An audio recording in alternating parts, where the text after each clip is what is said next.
What happened when an undercover CEO stepped into a struggling youth shelter expecting to root out inefficiencies, only to discover a young staff member quietly bending the rules to protect the most vulnerable? Hello, amazing listeners. You have a gift for finding stories that touch the heart, and today's story is no exception. In this tale of resilience, empathy, and unexpected leadership, we'll see how one act of quiet defiance sparked a wave of change. If you believe that real leadership is about compassion, not control, this one's for you. Let's dive in.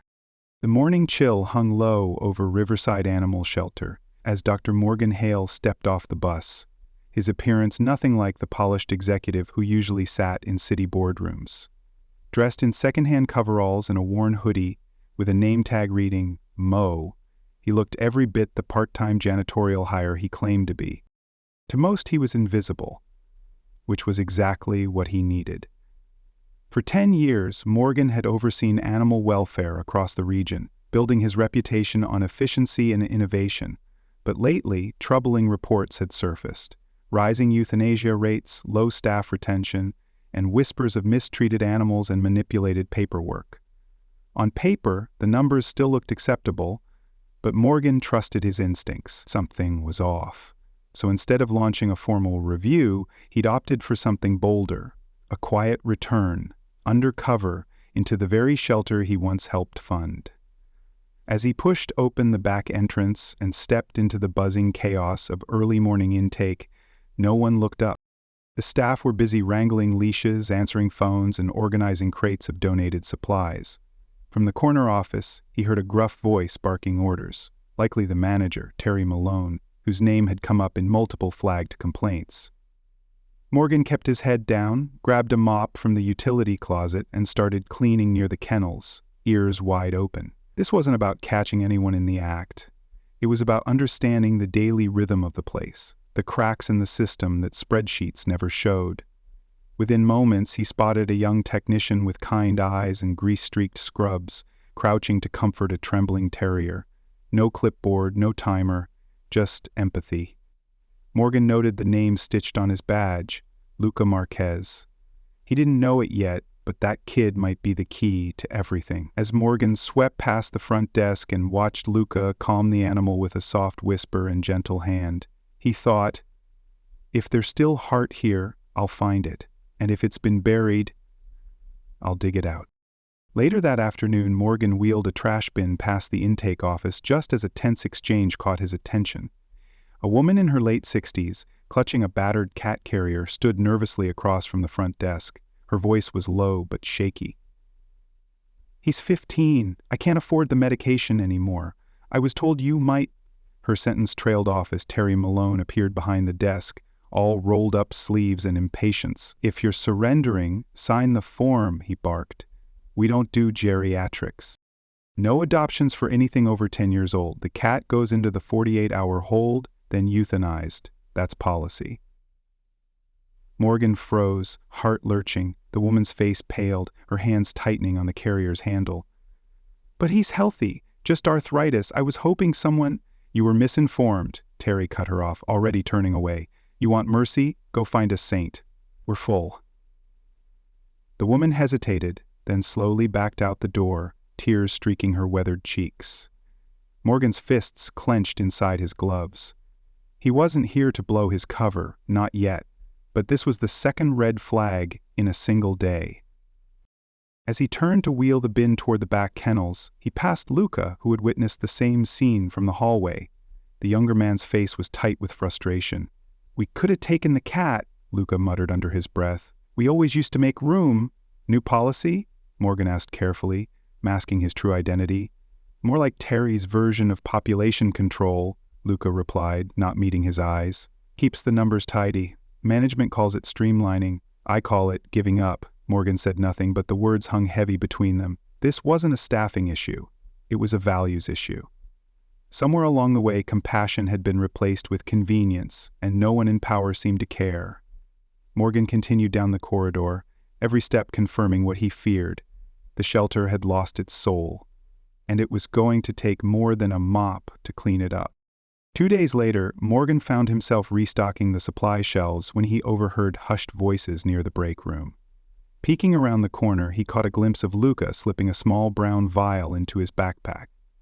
Across from him, a nervous junior tech named Nadia whispered, "You sure about this? That stuff's logged." Luca zipped the bag shut and gave her a tight nod. "She needs it. I'm not letting her suffer just because some spreadsheet says she's too old to matter." Morgan didn't speak up, yet, but his curiosity burned. Later that evening, he stayed behind under the guise of finishing kennel cleaning and watched as Luca returned to the shelter. In the dim parking lot, a familiar car pulled up, the older woman from before, still clutching the same cat carrier. Tears shimmered in her eyes as Luca gently handed over the medication. "Half a pill with food. Should buy him a few more good months," he said softly. She reached out as if to hug him, then thought better of it, whispering a shaky thank you, before driving away. Morgan remained hidden, heart heavy. It wasn't just that Luca had technically stolen shelter property, it was that he had no other choice. In a place where policies had erased humanity, Luca had risked his job to preserve it.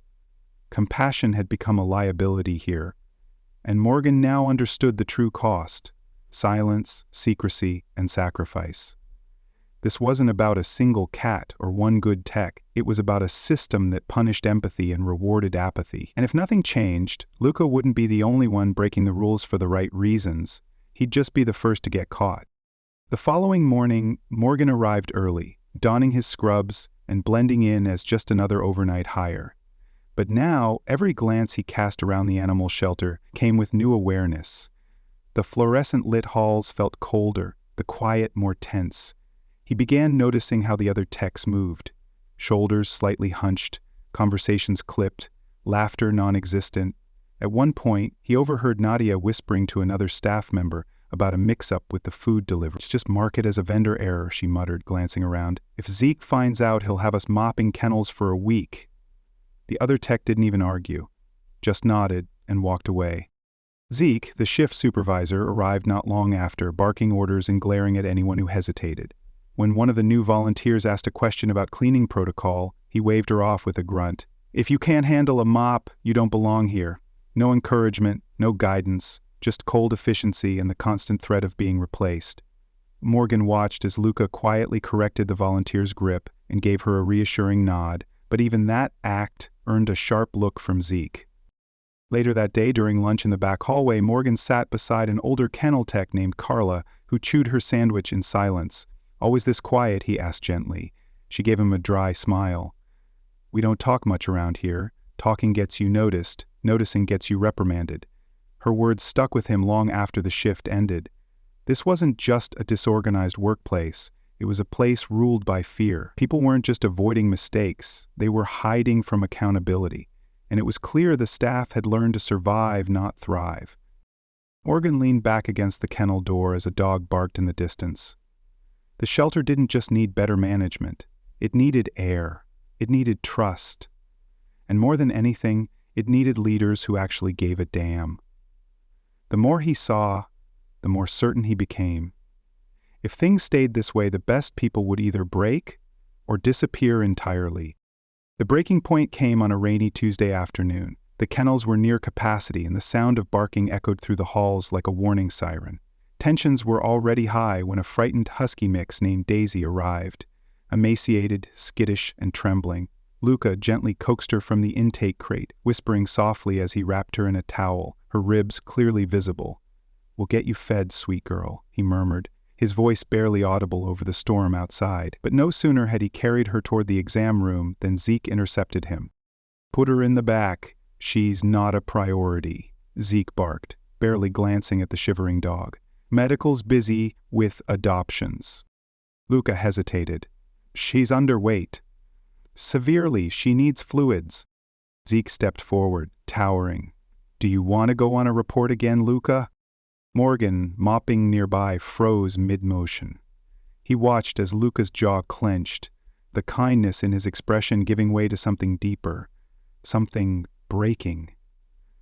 "You want me to ignore this?" Luca asked, voice tight. "Ignore a starving dog because she's not marketable yet?" Zeke leaned in. "You want to keep arguing, or do you want to keep your job?" And there it was, the line, the moment where silence became complicated. Morgan stepped forward, unable to bite his tongue any longer. "He's right," he said, loud enough for the room to hear. "If we're choosing adoptions over emergency care, then this place has lost its purpose." The room fell silent. Even the dogs seemed to hush for a breath. Zeke's eyes narrowed. "And who the hell do you think you are?" Morgan straightened slowly.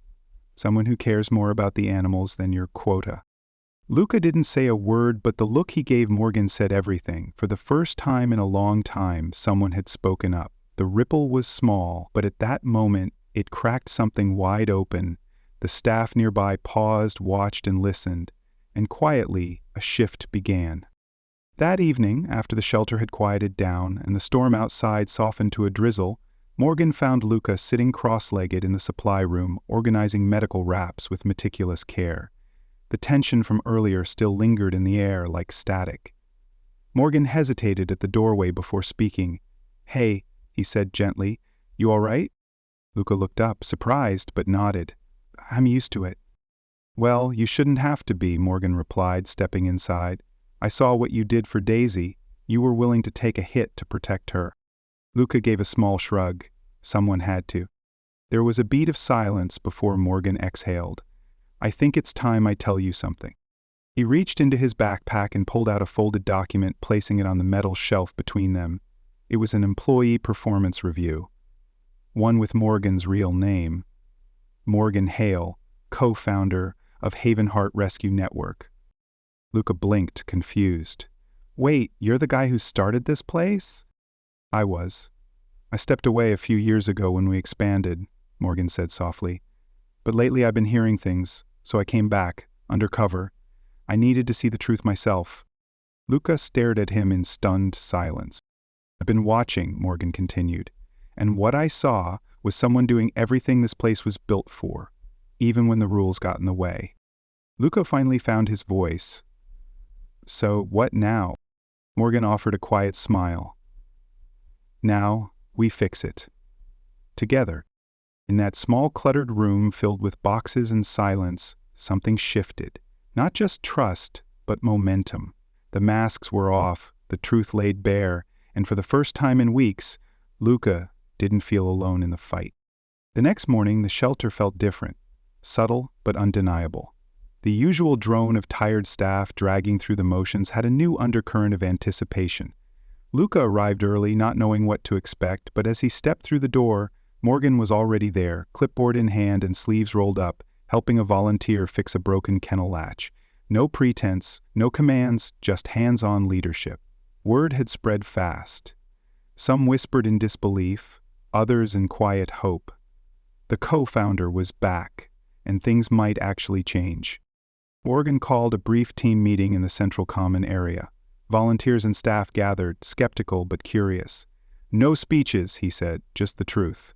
What I saw here was a place full of heart and people working against a system that lost its way." He nodded toward Luca. "That ends today." Then came the changes, fast, tangible, and long overdue. The punitive late fee policy for adopters was immediately suspended. Instead of penalizing low-income families, the shelter launched a community sponsorship program.